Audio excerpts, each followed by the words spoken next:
Hello, ladies and gentlemen, and welcome back to the Zombie Train. I'm your host, Ellis, otherwise known as Train Man, and this is over some video from Under Construction this week. If you want to go check that out, we have our first ever discussion topic on Under Construction, and today we have a question about accidents in the Zombie Train Incorporated, and the full wording of the question is as follows.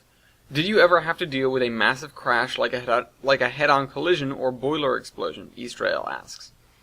And I did reply. I said I don't recall anything huge that I was involved in personally, but there were a lot of close calls and derailments for days. Which, that is absolutely true. The thing is, we would normally operate at, basically if you've gone through a yellow, you've gone through an approach where you have to be able to stop in half of your sight. So most of the time we'd be running pretty slow, unless you absolutely knew that the track was cleared for you. And as we got later in the Zombie Train Incorporated, we would have an easier time of figuring out where all the trains were and stuff like that. We generally kept decent radio communication or satellite communications in some cases to allow for higher speed running on mainline tracks. But early on, when we didn't quite have the resources to do that, we had to be very careful, and it was not out of the question that you'd be heading down a track and another train would come around the corner. You'd both just have to slam on the brakes and hope for the best, and when you finally came to a stop, you'd go and talk with the other engineer, whichever train was closer to a passing side, and we'd back up to it, et cetera, et cetera, et cetera. It was the kind of thing where it was a little bit time-consuming whenever something went wrong like that, but it was better than the alternative, which was slamming into one another, and it was very, very difficult to schedule trains when usually, especially early on, you would get stopped by survivors or plenty of other factors. And this is where the other part of the question comes in. When you're working with steam, you do have to keep a good supply of fuel and water, especially water, because if you're running out of water, you're going to blow the engine up. And there were plenty of times where we would encounter, or occasionally people would encounter us. As the Zombie Train Incorporated wore on, we got a little bit less, we put our guard down a little bit, which wasn't smart, but this only happened to us one or two times.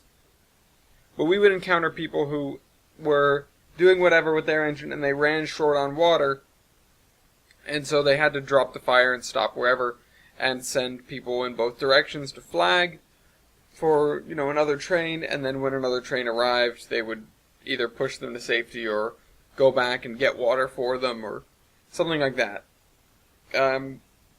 We didn't run on the tightest of schedules, which is why we were allowed to run fairly slowly and, not be all over the place at once. It was important for the sake of safety to make sure that we prioritized, getting there in one piece over getting there quickly. It was extraordinarily important to make sure we didn't lose anyone or anything, because engines are hard to come by, trained people are harder to come by, in some cases. And any sort of loss like that, we didn't want to shake anyone's faith in our organization. Now, I've talked about how we pretty much had a blank check from the military and the government saying, you do what you need to do, but we didn't want there to ever be a point where we seemed like we were going to be untrustworthy in order to get that job done, because we didn't want to be replaced with anybody else. There were plenty of people that basically acted like they could do a better job. There were plenty of people that were extremely grateful for what we were doing, but at the same time, that looming, if you guys mess up, it's on your head, we could get someone better, made us be extremely, extremely cautious. We did have a boiler failure on a smaller engine that did, if I recall, take the lives of at least one of the crew. I can't remember if it was the engineer or fireman, but they didn't get out of the engine in time. And it was a situation where the engine in question was, and this is something that I don't know how it got okayed to go on the line. It was actually having trouble reading properly with its water glass. There may have been a clog, there may have been a leak. I can't remember. We don't know really which one. We just remember receiving, or rather not remember, but there were reports that had been handed in before and not addressed of, yeah, this locomotive is not reading correctly. And I believe it was, it must have been the fireman, because the fireman recognized that. The engineer was fairly gung-ho about it. And they did a fairly good job, from my reckoning, of knowing how much water they had left and how much farther they could go and stuff like that. And then at one point, they didn't. They must have lost track of that, because as I remember the fireman telling me, he was telling the engineer to get off the train, get off the train, get off the train, and the engineer insisted that if they just, if they push through, they'll be able to make it, and they'd be able to get water fairly soon. Which obviously wasn't the case, and the fireman did his best to slow the train down and leapt off of the train. He ended up with like a broken leg or something. But, it rolled past him and the engine blew up not too far down the line. Because they were out of water. It's not, it wasn't, people initially wanted to blame him for abandoning the engine, where they figured that it was his departure of his duties that directly led the locomotive to blowing up, but there was very, very little water in that tender from the reports. I don't know. Here's the other thing, and I took all of this at face value from him, and there's never been any reason to doubt what the fireman was saying, but that doesn't mean we didn't have people that were untrustworthy within the midst of the Zombie Train Incorporated. We did have spies. We did have saboteurs. This, most of the time, was fairly early on, when we were a little bit more fledgling, but that's when they could do the damage. As we grew into a larger organization, they could ultimately do less damage, but there were, in effect, more of them, because we spanned over a larger area. It was always sort of no man's land between, west or east of wherever the military currently was, and even after we had quote-unquote conquered everything, they were stretched so thin that it was really, really hard to maintain law and order. The best calming presence was either them setting up a garrison somewhere, which they didn't really have the troops to do, or the railroad itself. And the thing with the railroad was, if you didn't want to have a calming presence, that's the thing you were going to have to take down. So that was what we had to deal with very often. And that's part of the reason that even later in the age of, solid radio, satellite communication, everyone's got radios in the cab, everyone's pretty much giving out their tabs at all time, we know where everybody is. We still had issues with close calls, and we still were very cautious about where we were going to go, or, where we were going to send people to run at high speed. And because people would throw switches on us, or people would pull rail out on us, it was, like I said, it was kind of no man's land. It was kind of the Wild Wild West for a really long time, for a number of years. Longer than you might expect when you've got, when you're reinstilling a functioning government and stuff like that. People thrived on that chaos, and they really didn't want it to end, or some of them at least. There were also a lot of people, not a lot of people, but there was definitely groups of people that didn't really want humanity to retake. They were more content with sort of the zombies having wiped us out. There are always like doomsayers, people hoping for the apocalypse.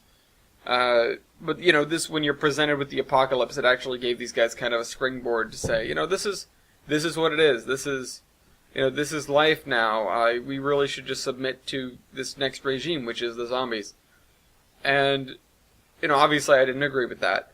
That was just, I'm not going to write it off as a crackpot theory, but these guys, the zombies we were dealing with were not the I Am Legend style. They're the next civilization. They were mindless, brainless zombies that exist because humans got infected.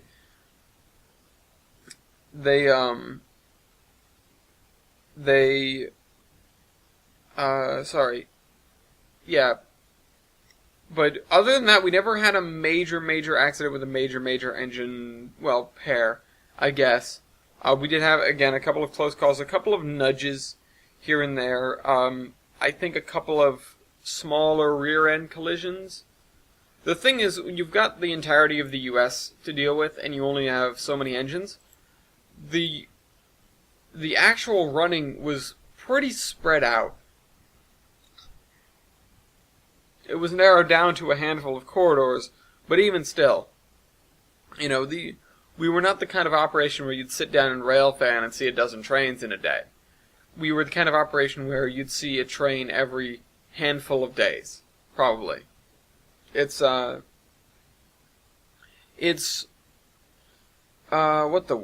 word? It was different. It was not what most people were used to, and at the same time, it was on its own fairly safe. It was easily enough safe because just the density of trains was so low. So that's why we didn't have that many problems with that. That's why it wasn't such a big deal, and you don't have records of, this train crashed, and this train crashed, and this train crashed. But yeah, we have derailments either from saboteurs or just from bad track. There were plenty of areas where we could have spent all of our manpower, all of our time, and all of our people just planning,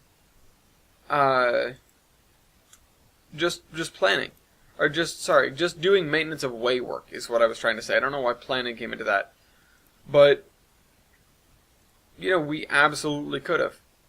And we didn't because we had other things to do. We had other important, people to move, supplies, stuff like that. It was far more important to me and to just about everyone in the zombie train to be able to do our job first. And even though that does demand a lot of track work, it was, can we survive on this track? Can we live with this track? And usually the answer was yes, but sometimes we said it was yes, and it wasn't yes. And we made a mistake, and we, dropped a couple cars off the track, or we dropped an engine off the track. And again, then you'd have a situation where you have to send people out to fly, wait for the next train, or get in contact, see if you can get a record to you. See if you can fix it yourself, of course. People were very ingenious. But, yeah.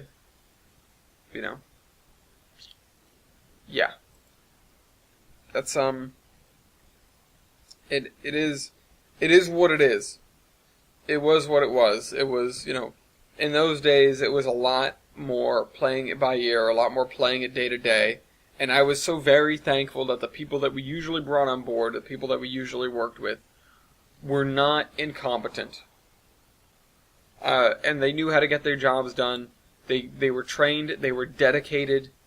Absolutely, it was. Sometimes I say it was nothing short of a miracle that we pulled that off, but it was really nothing short of just human ingenuity and human dedication to, survive. For every saboteur, we had 1,000 workers just doing their job day to day and ensuring that the railroad would carry on. So for everything bad, we had far too much good to let that get in the way. And there wasn't all that much bad. So, I hope you guys enjoyed this video, and I will see you next week. Train Man out.